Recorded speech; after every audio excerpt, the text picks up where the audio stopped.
महाराज श्री से जुड़ने के लिए चैनल को अभी सब्सक्राइब करें।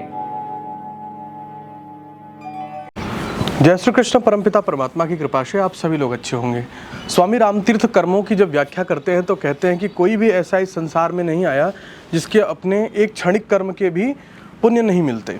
कुछ भी हमारे हाथ से हुआ उसका पुण्य हमें अवश्य मिलेगा।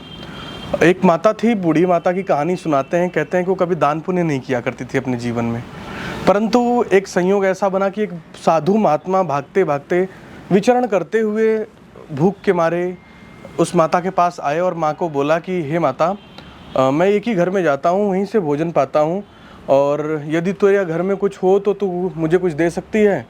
तो बूढ़ी अम्मा ने कहा कि वैसे तो देख, मैं किसी को दान पुण्य करती नहीं हूँ, पर तू मेरे दरवाजे आया है तो ये गाजर पड़ी है, ये ले जा तू और ये खा लेना।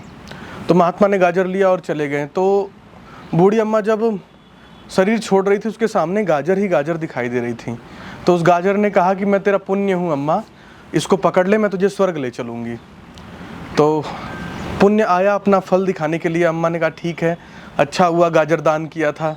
तो अम्मा ने उस गाजर ने कहा अच्छे से पकड़ लेना, मैं तुझे ले चल रहा हूँ। अम्मा ने उस गाजर को अच्छे से पकड़ लिया, पुण्य उसको लेके ऊपर जाने लगा। और अंततोगत्वा एक महिला ने देखा कि अम्मा जा रही हैं लटकी हुई शरीर सहित, तो उसने उसकी टांग पकड़ ली।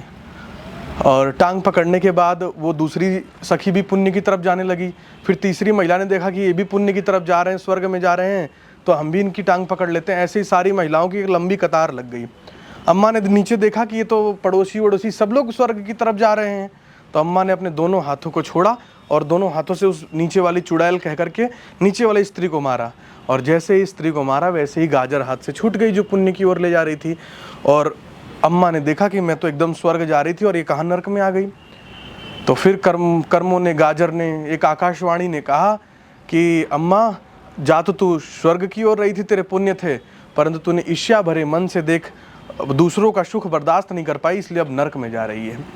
अर्थात हमारी समस्या क्या है, हमारा दिया हुआ धन हमारे पुण्य के काम में तो बनता है, परंतु जैसे हम अपना अच्छा देखते हैं उस धन को ये लगा देते हैं कि दूसरे का बुरा कैसे करें इस धन से। जब हमारी सोच ऐसी होती है कि ये दूसरा तरक्की न कर पाए, दूसरे आगे न बढ़ पाए, तो हमारे हुए किए हुए पुण्य भी उन तरक्कियों के सामने क्षीण हो जाते हैं, नष्ट हो जाते हैं। इसलिए रामतीर्थ कहते हैं कि तरक्की करो, पुण्य करो, धर्म करो, वो फल देगा। एक गाजर का दान भी कहूँ कि देखो पुण्य बन के आ गया स्वर्ग ले जाने के लिए, परंतु मन में राग द्वेष विकार भरे थे तो स्वर्ग न जाके नरक आना पड़ा दोबारा से, क्योंकि दूसरे की खुशी बर्दाश्त नहीं हुई ना। तो अंततोगत्वा धन का उद्देश्य धर्म होना चाहिए और धर्म किसी की द्वेष राग भावना से विमुक्त होना चाहिए। यदि ऐसे भाव करेंगे तो निश्चित रूप से हम स्वर्ग के गामी बनेंगे। संपूर्ण संसार हमारी सहायता और हमारे जीवन को आगे बढ़ाने में लगाएगा और लगा रहेगा। तो आशा और उम्मीद करता हूँ कि धन का प्रयोग धर्म के लिए करेंगे, क्योंकि एक छोटा सा पुण्य अगर हम कर दे, किसी को सुई भी दान करें तो भी लौट करके आती है। इस बात का विशेष ध्यान रखें और निरंतर अपनी उन्नति की तरफ आगे बढ़ें और किसी की उन्नति को देख करके जले ना। अगर किसी का अपने साथ पुण्य हो रहा है तो उसमें सहभागिता बनाने का कार्य करें।